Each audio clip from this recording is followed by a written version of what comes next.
السلام علیکم ورحمۃ اللہ وبرکاتہ۔ بسم اللہ الرحمن الرحیم۔ ایک بادشاہ نے اعلان کر رکھا تھا کہ جو اچھی بات کہے گا اس کو 400 دینار سونے کے سکے دیے جائیں گے۔ ایک دن بادشاہ رعایا کی دیکھ بھال کرنے نکلا۔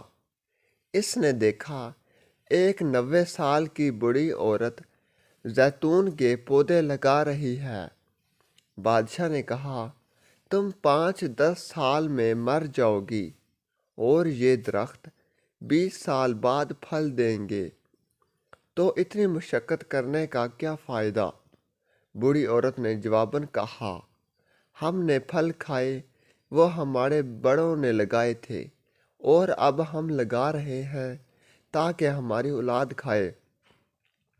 بادشاہ کو اس کی بوڑھی عورت کی بات پسند آئی۔ حکم دیا، اس کو 400 دینار دیے جائیں گے۔ جب بوڑھی عورت کو دینار دیے گئے، وہ مسکرانے لگی۔ بادشاہ نے پوچھا، کیوں مسکرا رہی ہو؟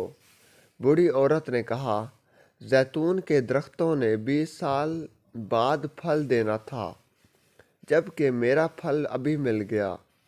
بادشاہ کو اس کی یہ بات بھی بہت اچھی لگی اور حکم جاری کیا، اس کو مزید 400 دینار دیے جائیں۔ جب اس عورت کو مزید 400 دینار دیے گئے تو وہ پھر مسکرانے لگی۔ بادشاہ نے پوچھا، اب کیوں مسکرائی؟ بوڑھی عورت نے کہا، زیتون کا درخت پورے سال میں صرف ایک بار پھل دیتا ہے، جبکہ میرے درخت نے 2 بار پھل دیے ہیں۔ ویڈیو اچھی لگی تو چینل کو لائک کریں، سبسکرائب کریں، شیئر کریں تاکہ ہماری ہر ویڈیو آپ کے پاس بآسانی پہنچ سکے اور ہماری حوصلہ افزائی ہو سکے۔ کمنٹ سیکشن میں اپنی رائے کا اظہار ضرور کریں۔ بادشاہ نے پھر حکم دیا، اس کو مزید 400 دینار دیے جائیں۔ یہ حکم دیتے ہی بادشاہ تیزی سے وہاں سے روانہ ہو گیا۔ وزیر نے کہا، حضور، آپ جلدی سے کیوں نکل آئے؟ بادشاہ نے کہا، اگر میں مزید اس عورت کے پاس رہتا تو میرا سارا خزانہ خالی ہو جاتا، مگر عورت کی حکمت بھری باتیں ختم نہ ہوتیں۔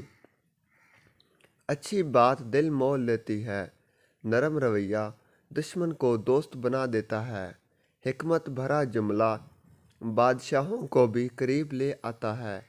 اچھی بات دنیا میں دوست بڑھاتی ہے اور دشمن کم کرتی ہے، اور آخرت میں ثواب کی اکثریت کرتی ہے۔ آپ مال و دولت سے سامان خرید سکتے ہیں، مگر دل کی خریداری صرف اچھی بات سے ہو سکتی ہے۔ لہٰذا دل کے خریدار بنیں، مال کے طلبگار نہ بنیں۔ ویڈیو اچھی لگی تو چینل کو لائک کریں، سبسکرائب کریں، شیئر کریں تاکہ ہماری ہر ویڈیو آپ کے پاس بآسانی پہنچ سکے۔ شکریہ۔